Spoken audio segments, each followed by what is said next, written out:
We are living in very exciting times. Technology is advancing faster than ever before. From the rolling out of 5G to the most remote locations, to quantum computing revolutionising the speed at which we can solve large problems, there are so many new advancements changing the world. In particular, our country, Ireland, is making great strides in the tech industry. With big names like Intercom and Stripe, the Irish ecosystem is creating great minds to solve global challenges. So much so that OpenAI, the creator of ChatGPT, recently opened their first European office in Dublin. Now, after bragging to you about this new modern Irish tech hub, you are probably dying to hear about the extremely complex and technical solutions Enactus Ireland have developed to combat social problems. However, we believe that the best solutions are often the simplest. My name is Ciara. This is Lucy, Daniel, Caitlin, James, and Alwyn on Tech.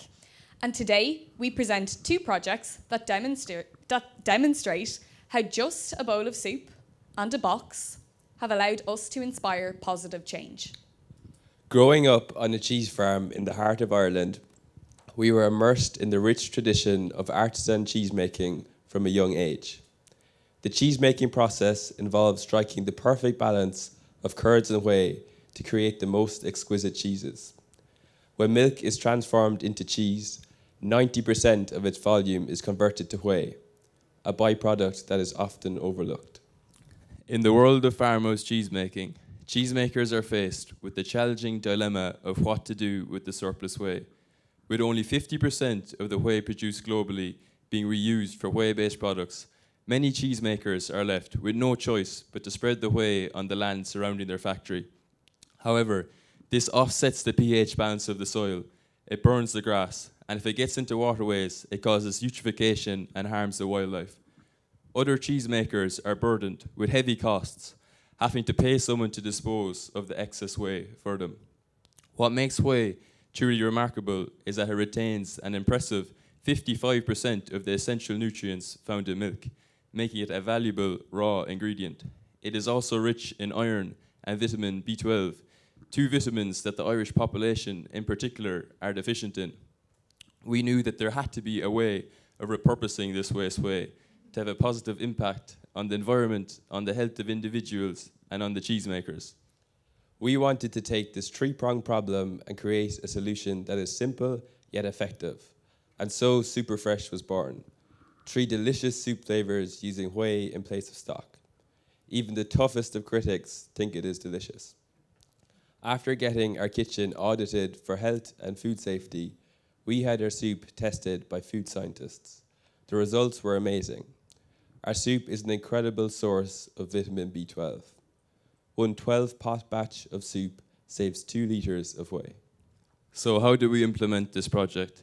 After experimenting in the kitchen, we developed a recipe for vegetable soup using local ingredients. We trialed the product in local shops with professional chefs, and we even had a chance to exhibit at Ireland's National Food Festival.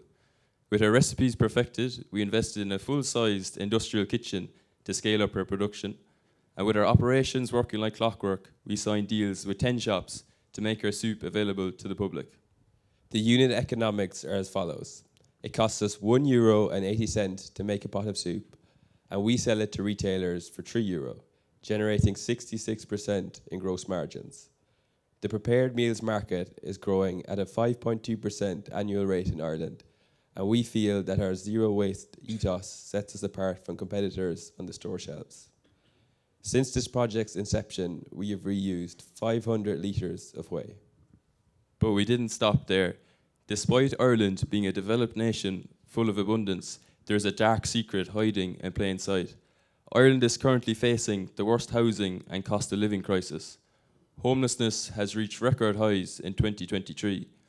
Although homelessness is a problem that can't be solved overnight, we knew that Superfresh could help. We donate to Clonmel Soup Kitchen, an organisation right on our doorstep dedicated to providing meals to rough sleepers. To date, we've donated 300 pots of soup, providing meals to 300 individuals. Our next steps are to launch a scale into Dublin City. Our target market are students and young professionals who like to buy their lunch out, care about high quality ingredients, and are also environmentally conscious. We are currently negotiating with upmarket retail chains and are well on track to supply 4,000 pots of soup a month from January 2024. This first project was able to retain and reuse an otherwise harmful byproduct. But what if this is not possible? Introducing our second simple solution, recycling. It is crucial that we dispose of products responsibly and not contribute to the 2.12 billion tonnes of waste going into landfill each year. Typical recycling initiatives focus on non-toxic materials such as plastic, wood, and glass. There are many effective campaigns encouraging us to recycle our clothes, bottles, and even chewing gum. This next project takes on a problem that seemed almost too controversial at first, but we didn't want to back down from that challenge. And so, we took on a huge vice among today's population, vaping. It's estimated that 82 million people worldwide vape. In Ireland alone, a 2019 survey found that 1 in 5 students vape. However, that number has exploded since then. While e-cigarettes were initially created to wean people off tobacco products, they've become a popular staple of the nighttime scene. And when daylight hits, this is what the streets of Irish towns and cities look like. Vape waste has taken the world by storm. As well as just being an eyesore, these vapes have an extremely detrimental effect on the environment. They leach toxic waste into our soils and waterways and are responsible for 3 landfill fires a day in Europe.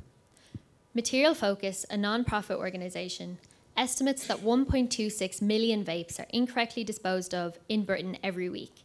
This equates to 1 every 2 seconds. But why are these devices so lethal?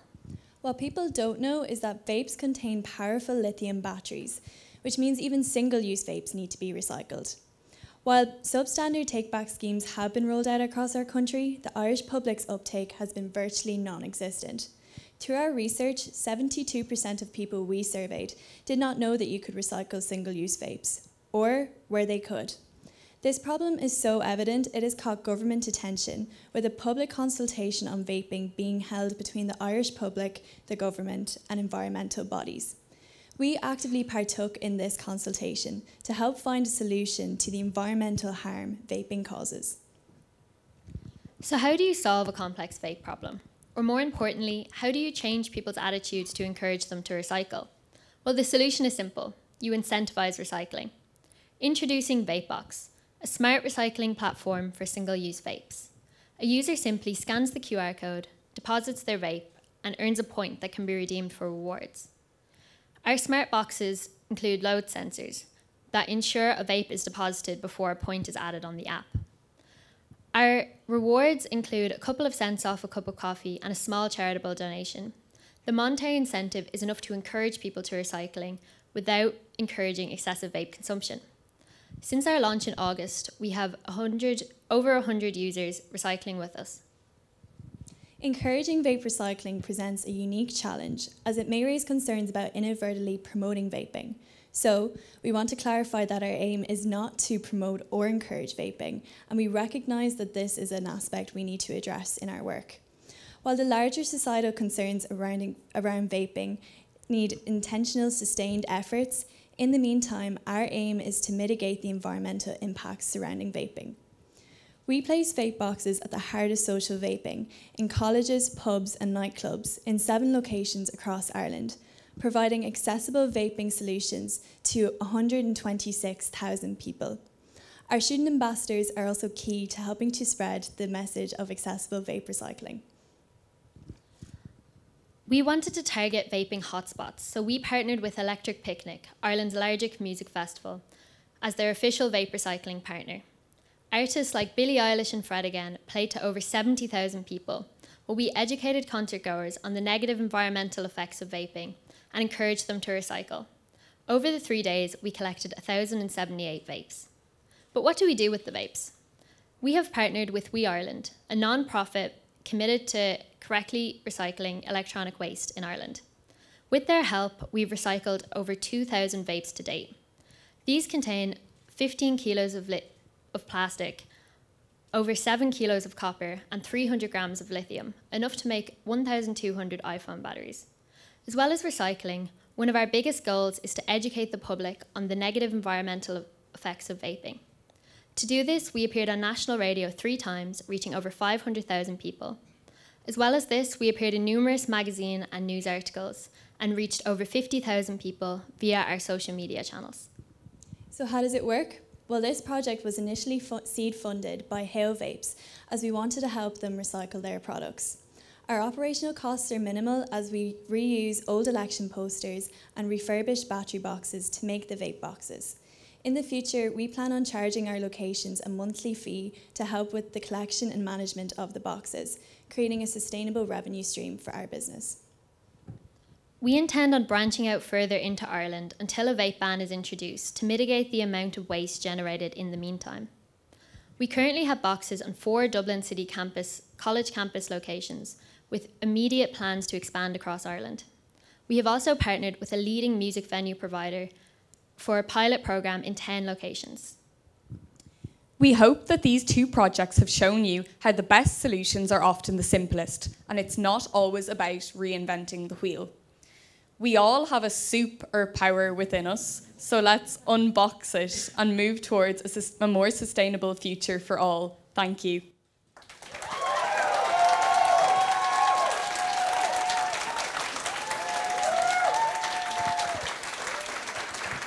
The Q&A session begins now. Remember that only judges can ask the questions. Time starts now. Jörg Sievert from Germany. Thank you much for a very nice presentation. I have the question is, what revenue did you generate the last 12 months with these 2 products? Well, we got an initial seed funding of €8,500 to develop our app. At the moment, for our first big event, we did it just in response for our costs being covered, so that we could kind of get our name out there and get promotion. And then our projection is to start charging €10 per location.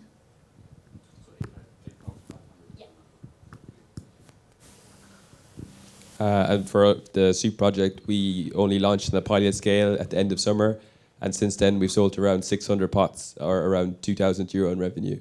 But we've dealt with 20 shops to supply from January 24, which would equate to around 12,000 revenue per month.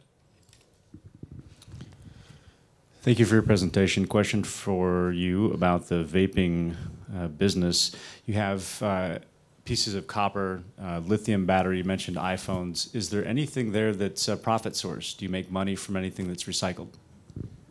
No, so unfortunately in Ireland, because we're such a small country, we need to ship our electronic waste to Germany to be recycled, and it's done on a really large scale. So it's not profitable, but we have partnered with some of the vape distributors to act as kind of a collection service and make revenue in that way instead of off the waste itself. So it's Samuel from Belgium here.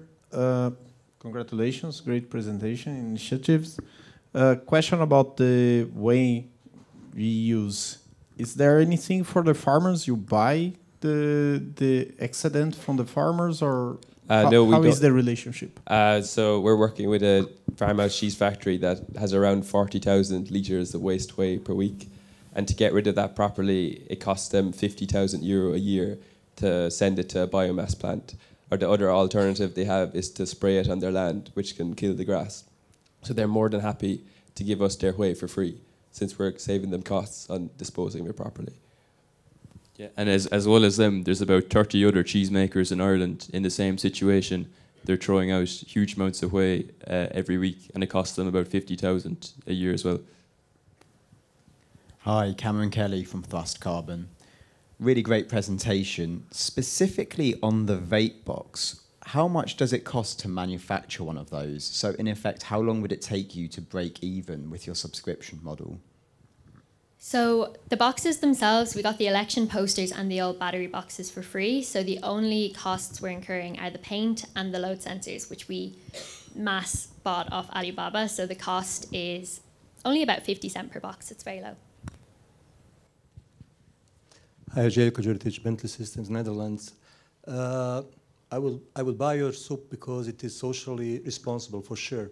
But it has to be good also. Oh. How does it compare with competitors? Oh, it tastes great. Yeah, it's just, It's an. Do I have to trust on your word or how? Oh yeah. Oh yeah. Even my mom thinks it's nice. Price and other elements. How Oh, does that pricing. compare? We're going to charge around €4 for the soup, so it'll be retailing around like the more expensive soups, but it reflects the good quality. We're only using Irish vegetables and fresh whey. There's no artificial ingredients in it, so we're actually branding it as an upmarket product. Right, Melody here from Seedco Limited. My first question is on the business model on the soup. You said user data monetization. How much money have you made from the user data?